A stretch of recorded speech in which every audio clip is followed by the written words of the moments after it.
Yan. So, ang topic natin is investing in the stock market. Paano nga ba nakatutulong sa ekonomiya ng Pilipinas? So, alam mo ba na bawat piso na inilalagay mo or ini-invest mo sa stock market ay may epekto ito sa kinabukasan ng Pilipinas? So, paano nangyari to? Alamin natin. Pero bago ang lahat, ano nga ba yung stock market? So, ang stock market ay isang lugar kung saan nabibili o nabebenta ang bahagi ng isang kumpanya na pag-aari ng isang kumpanya na tinatawag ito na stock o shares. Kapag bumili ka ng shares, ikaw ay nagiging owner ng company. Pero paano nga ba ito nakatutulong sa ating ekonomiya?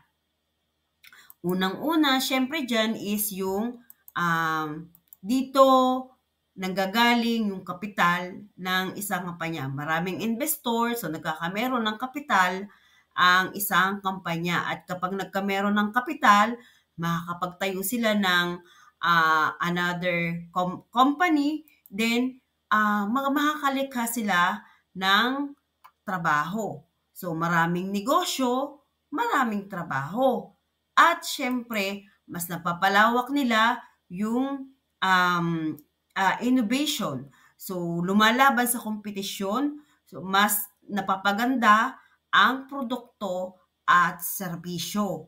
At dahil dyan, maraming trabaho, so mas malawak na innovation, nagkakameron ng financial growth ang mamamayan, so umiikot yung pera. So, nagkakameron ng spending yung mga tao. Napapaikot ang pera at dahil doon is nagkakameron ng tiwala ang mga foreign investor sa ating ekonomiya ng Pilipinas. So, nagiging masigla yung stock market. So, maraming dayuhan ang negosyo, maraming dayuhan ang pumapasok sa ating bansa.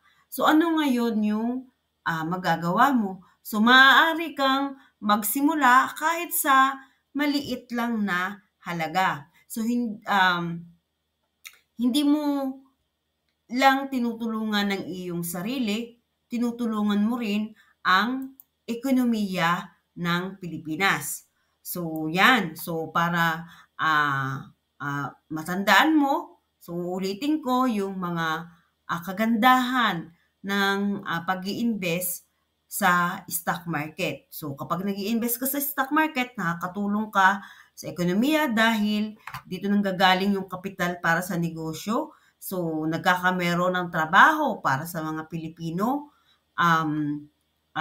kita para sa mga investors, at lumalakas yung ating ekonomiya.